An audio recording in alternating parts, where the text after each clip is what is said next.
Shalom adik-adik. Wah, apa kabarnya hari ini?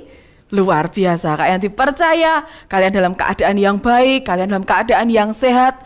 Walaupun kita masih ibadah secara online, tapi kita percaya Tuhan hadir di rumah kita masing-masing. Amin. Siapa yang percaya? Kita semua percaya saat kita menyembah Tuhan, saat kita memuji Tuhan dengan sungguh-sungguh, ada Tuhan yang hadir memberkati setiap kita. Nah, hari ini kita akan kembali lagi belajar firman. Kita masih akan terus belajar tentang kasih ya di 1 Korintus 13. Dan hari ini kita masuk di bagian yang ke-10 tentang kasih. Nah, kita mau belajar kasih itu yang seperti apa lagi. Hari ini kita akan belajar kasih itu percaya segala sesuatu dan berharap akan segala sesuatu. Aduh, kita akan belajar yang pertama dulu ya. Kasih itu percaya akan segala sesuatu. Pertanyaannya, percaya segala sesuatu itu percaya yang seperti apa? Segala sesuatu berarti semua berita di televisi, semua berita di mana-mana, di radio, di mana, di internet. Berarti kita harus percaya, Kak. Semua omongan orang, kita harus percaya. Apakah betul percaya yang seperti itu? Walaupun kadang mungkin berita itu kita belum tahu kebenarannya. Bisa jadi berita yang benar, bisa jadi berita yang bohong atau berita buruk, ya kan? Tapi di 1 Korintus 13 ayat yang ke-7 di terjemahan bahasa Inggrisnya dikatakan apa? Trust God always. Artinya apa? Kita percaya segala sesuatu, yaitu kita percaya selalu kepada Tuhan. Bukan percaya dengan berita-berita yang tidak benar, tapi kita percaya dengan berita firman Tuhan, percaya dengan Tuhan sendiri. Kita mau belajar sama-sama ya. Kita percaya dengan Tuhan. Sekarang pertanyaannya, loh Kak, kenapa kita harus percaya dengan Tuhan? Kenapa kita harus percaya dengan Tuhan? Karena Tuhan yang menciptakan kita, adik-adik. Kita nggak diciptakan oleh yang lain, tapi kita diciptakan oleh Tuhan. Nah, kalau Tuhan yang menciptakan kita, berarti Tuhan yang tahu akan hidup kita. Nanti masa depan kita seperti apa, nanti kita harus sekolah di mana, Tuhan itu tahu. Maka dari itu kita harus percaya dengan Tuhan. Kalian percaya? Kalian semua diciptakan oleh Tuhan ya? Maka tidak ada alasan untuk kita tidak percaya dengan Tuhan. Karena Tuhan yang tahu, sangat tahu akan hidup setiap kita. Hari ini kita akan belajar dari satu orang tokoh Alkitab yang dikenal sebagai bapak orang beriman atau bapak orang percaya. Ayo, siapa? Ada yang tahu? Yanti yakin pasti semua kalian sudah tahu. Kita akan belajar dari seorang yang bernama Abraham. Kenapa? Kita akan lihat perjalanan dari Abraham. Kenapa kok sampai dia disebut sebagai bapak orang yang percaya? Kita akan belajar percayanya Abraham ini seperti apa. Sampai seperti apa kok bisa disebut bapak orang percaya. Kita akan belajar yang pertama. Ya, kita akan belajar yang pertama dimulai dari kisah Abraham ini ditulis. Suatu hari Abraham dan keluarganya dengan istrinya, dengan orang tuanya tinggal di sebuah kota yang bernama Ur-Kasdim. Dan hari itu firman Tuhan datang kepada Abraham di Kejadian 12 ayat yang pertama.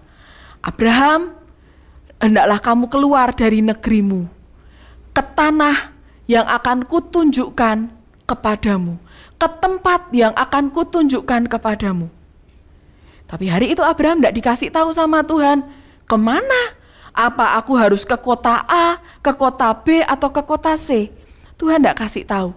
Dia cuma ngomong, Abraham, kamu harus keluar dari kotamu sekarang, yaitu dari Ur-Kasdim.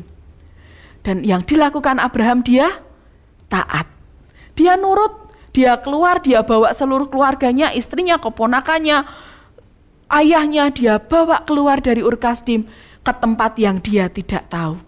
Coba Kak Yanti mau tanya, gimana rasanya kalau kita tiba-tiba dapat perintah dari Tuhan, kamu keluar dari kota Semarang, kota di mana kita sekarang tinggal ya, keluar dari kota Semarang, yang kita sudah enak, udah bekerja, udah sekolah di sini, dan Tuhan ngomong, ke tempat yang kutunjukkan.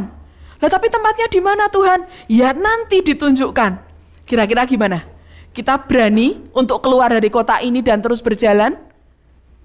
Banyak kali kita tidak mungkin berani adik-adik. Iya kalau tempatnya itu enak, lebih enak dari kota Semarang mungkin. Iya, kalau tempatnya itu lebih mewah. Kalau kita ditaruh di hutan-hutan gimana? Abraham tidak berpikir seperti itu. Dia langsung keluar, dia jalan ke tempat yang Tuhan tunjukkan. Yang pertama, kita belajar Abraham percaya walaupun semua itu tidak jelas. Tuhan tidak jelas bahwa Abraham ke kota apa, tidak disebutkan. Baru setelah berjalan, Tuhan tunjukkan dia akan bawa Abraham ke tanah perjanjian, yaitu tanah Kanaan. Tapi Abraham taat, dia terus jalan, dan dia lakukan yang Tuhan mau. Berani belajar seperti Abraham? Kita aja kalau mau diajak pergi, ayo, misalnya Kak Yanti mau ajak pergi Kak Shirley, ayo Kak Shirley kita main. Kemana Kak? Misalnya kita mau main ke pantai, oh yang pasti siapin baju ke pantai ya kan? Atau oh kita mau mendaki gunung, wah berarti kita persiapkan untuk mendaki gunung. Jangan sampai salah kostum. Kita selalu kepengen tahu kita mau diajak kemana, biar kita bisa persiapkan. Tapi Abraham, dia tidak ngerti apa daerah yang dia tuju panas atau dingin, dia bawa semuanya. Yang penting dia taat.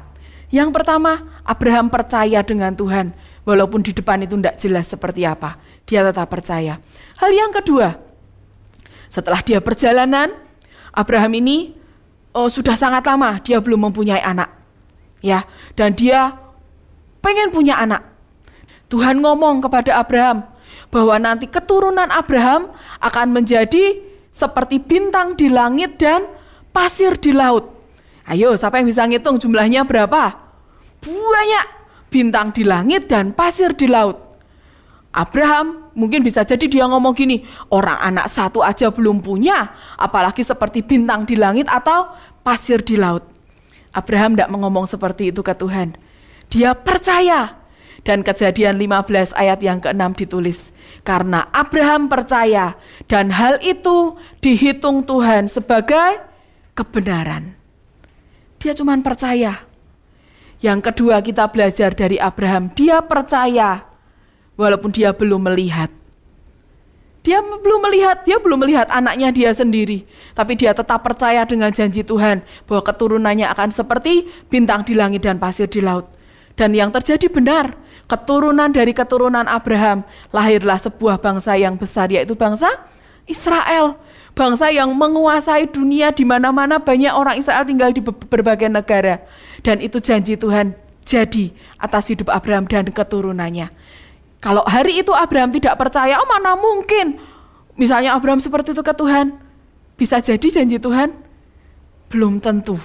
Tapi hari itu Abraham percaya dan Tuhan suka dengan percayanya Abraham. Dan itu diperhitungkan sebagai kebenaran dan jadi atas hidup Abraham dan keturunannya. Udah belajar dua hal ya. Kita belajar yang ketiga, perjalanan Abraham seperti apa lagi sampai dia disebut sebagai bapak orang yang percaya. Suatu hari Ishak sudah lahir. Abraham sudah punya anak. Dia sangat senang dia punya anak, yaitu Ishak. Dan firman Tuhan sekali lagi datang kepada Abraham di Kejadian 22 ayat yang kedua. Tuhan ngomong gini, Abraham, bawa anakmu yang tunggal ke gunung dan persembahkan kepadaku. Hah? Itu perintah apa lagi Tuhan? Tapi sekali lagi yang Abraham lakukan, dia nurut, dia taat, dia bawa Ishak ke atas gunung. Dan kita tahu ceritanya ya, di atas gunung ketika Ishak sudah diikat, sudah ditaruh di batu, di atas mezbah batu itu. Dan Tuhan ngomong, stop, cukup. Dan dia gantikan dengan domba sebagai korban. Hal yang ketiga kita belajar, Abraham percaya kepada rencana Tuhan. Abraham percaya kepada Tuhan dengan dia taat. Dengan sesuatu yang menyakitkan, dia percaya. Dia tetap percaya kepada Tuhan. Karena Tuhan sudah berjanji mungkin ya, keturunannya dia akan menjadi seperti bintang di langit dan pasir di laut. Dia percaya dengan Tuhan walaupun itu menyakitkan. Menyakitkan buat Abraham. Tapi dia tetap jalan, dia bawa Ishak ke atas gunung dan dia korbankan. Luar biasa ya. Berapa banyak di antara kita yang hari-hari ini kita berkata, aku tidak bisa lagi percaya dengan Tuhan. Lah, saudaraku meninggal, keluargaku sakit. Mungkin keluarga mama papa kita ada yang di PHK. Bagaimana kita bisa percaya dengan Tuhan? Karena keadaan yang buruk yang sedang terjadi buat keluarga kita. Tapi hari ini firman berkata, masih bisa kita percaya, walaupun itu menyakitkan buat hidup kita. Dan saat kita bisa percaya, sekalipun kita belum bisa melihat semuanya, Tuhan perhitungkan itu sebagai kebenaran di hadapannya. Dan Kak Yanti percaya, ketika kita benar-benar percaya kepada Tuhan, Dia akan kerjakan yang terbaik. Karena sekali lagi Tuhan yang tahu seluruh hidup kita. Tuhan yang tahu masa depan kita. Dan Tuhan yang tahu nanti ke depan akan seperti apa. Amin. Percaya dengan Tuhan. Kita hari ini belajar yang pertama, kasih itu percaya segala sesuatu. Bukan segala sesuatu di luar, yang omong kosong atau yang apapun. Percaya firman, percaya kepada Tuhan selalu. Amin.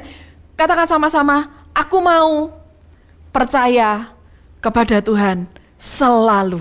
Amin. Kita terus percaya kepada Tuhan, apapun yang terjadi.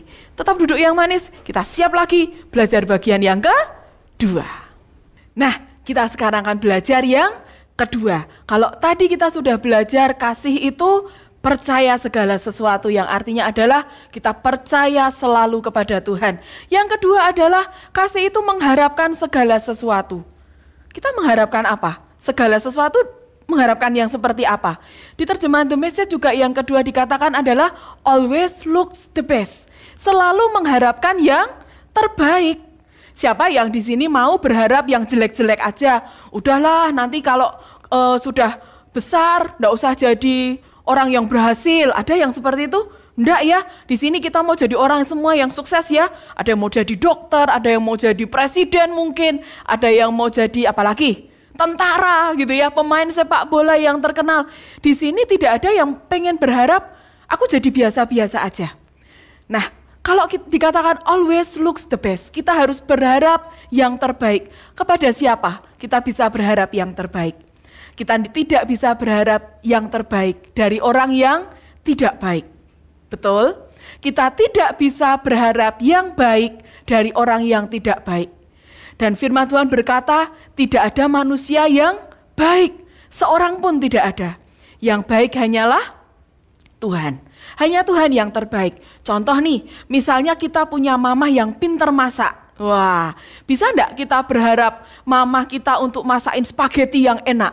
Bisa ya? Bisa. Karena apa? Karena mamah kita pintar masak. Coba misalnya mamah kita nggak bisa masak. Mungkin mamah kita nggak bisa buatin spaghetti yang enak. Kita bisa berharap yang terbaik dari orang yang memberikan yang terbaik buat kita, yaitu hanya Tuhan. Di Yeremia 17 ayat 5 dikatakan apa? Terkutuklah mereka yang mengandalkan manusia. Mereka yang mengandalkan dirinya sendiri dan berpaling dari Tuhan. Tapi di Yeremia 17 ayat yang ke-7 dikatakan apa? Diberkatilah orang yang mengandalkan Tuhan dan berharap hanya kepada Tuhan. Adik-adik, kita tidak bisa menaruh harapan kita kepada orang yang tidak kita percaya.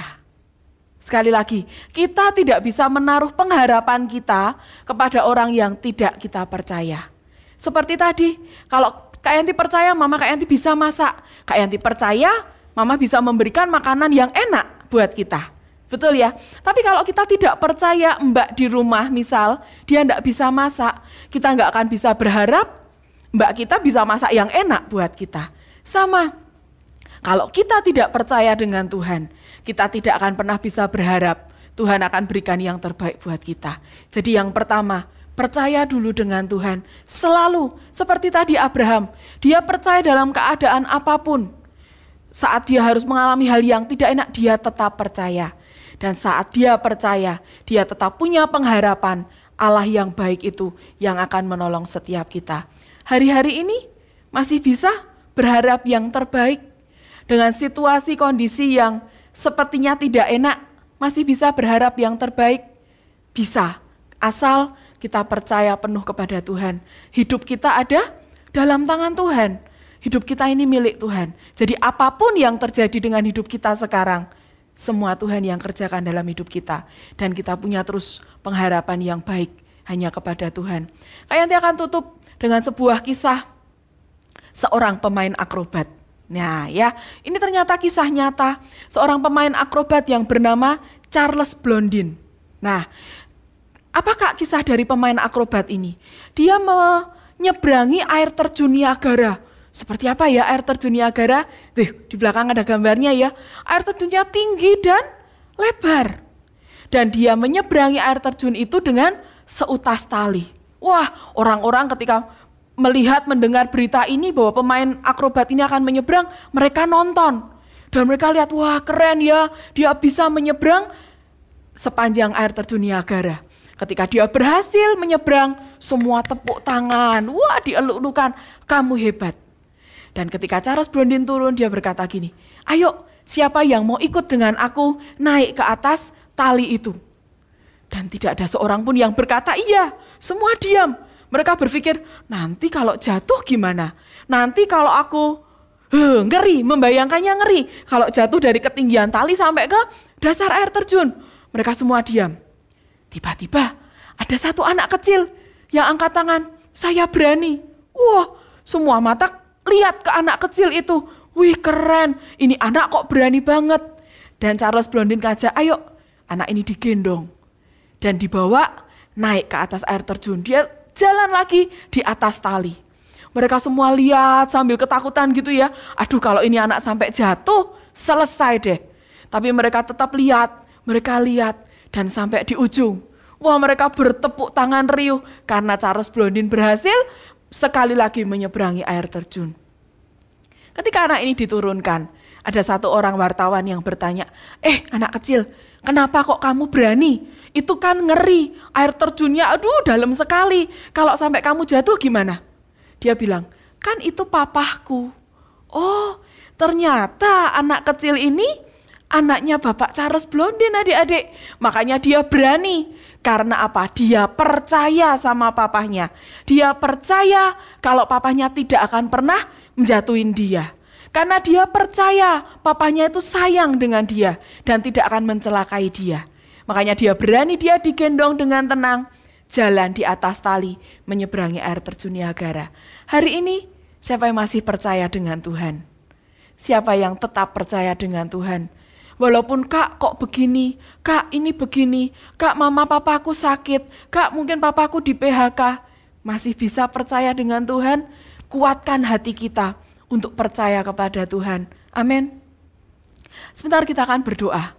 Ada sebuah lagu yang berkata, Tuhan aku mau percaya kepadamu, ku berikan hidupku kepadamu. Kalau hidup kita sudah kita berikan ke Tuhan, maka hidup kita berharap penuh dengan Tuhan.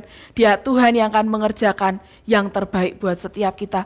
Walaupun kelihatannya, loh ini tidak baik, ini aku hari ini, aku sedang sakit, keluargaku sedang sakit. Tapi percaya, tetap berharap yang terbaik Tuhan berikan dalam hidup kalian dan keluarga kalian.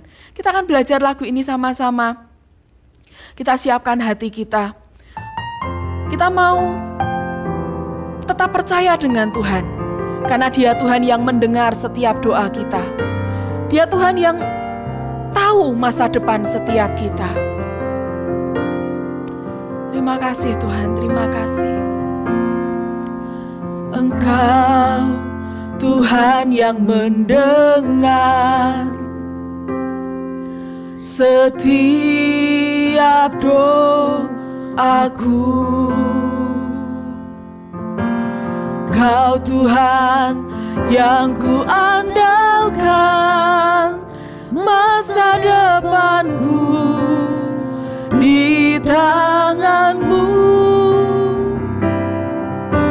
Engkau Tuhan yang mendengar setiap doa kita, setiap doaku. Kau Tuhan yang ku andalkan, masa depanku di tangan-Mu. Ku percaya padamu Tuhan, dan ku berikan hidupku kepadamu. Ku percaya padamu Tuhan,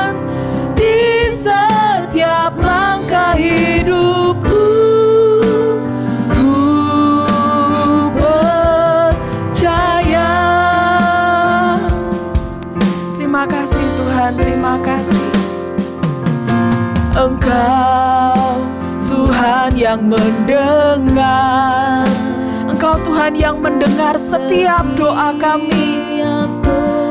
Terima kasih Tuhan, Kau dengar doa kami.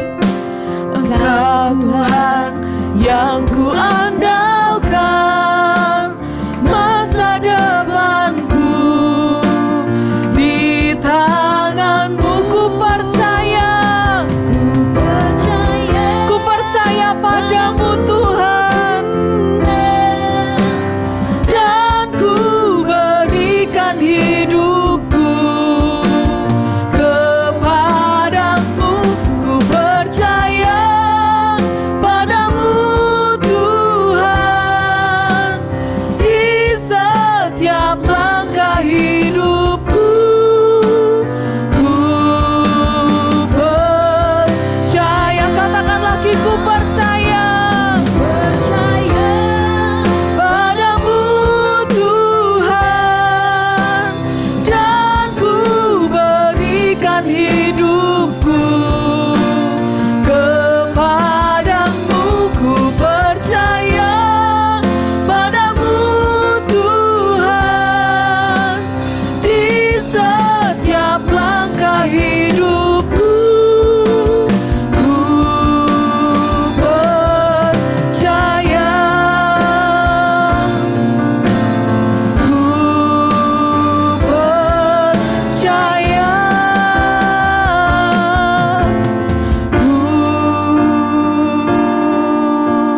ku percaya.